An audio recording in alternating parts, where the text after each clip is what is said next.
This video is again going to build on the previous video we had. The previous one had the gyro down here and you can move it, which would move the servo. We're going to now change it so that the gyroscope is sitting on the servo and move the servo to move the servo hone arrow. It'll keep the gyro pointing in the same direction. Now this is building up to the theory that we're going to use when we control our robot using gyroscope. So we're getting up to the point where the next thing we do is going to put the gyro on the robot and turn using gyro. And then the next thing will be to have a gyro on the robot and drive straight using that gyro.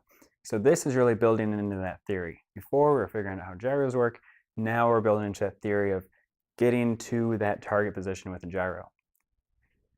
So here, when I start the program, the servo will move to the middle position, and then the gyroscope is going to calibrate.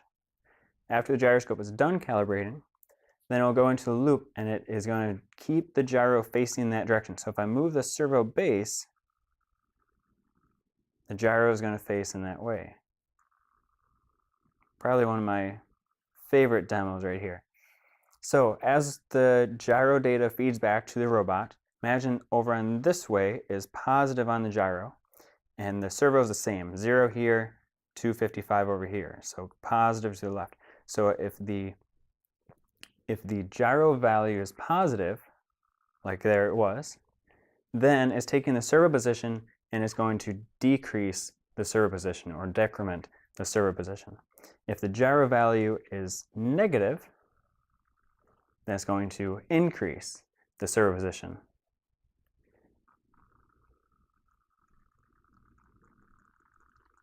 And it just keeps doing that for as long as it's negative and as long as it's positive.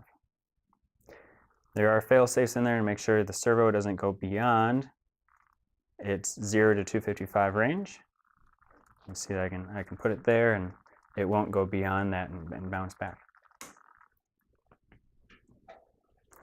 And it's only going as fast as the program can go through the loop.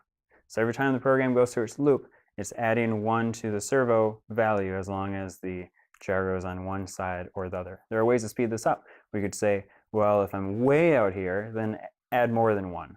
But if I'm really close, then just add 1 to the servo position. That's it. We'll get right into it. Check out the programming video that matches the programming language you are using. If you're watching this video on YouTube, you can select the gear on the bottom right, Settings, and then select Speed and select the speed that you want to play at. You can play it faster if you're comfortable with the topic, or slower if you're not as comfortable with the topic.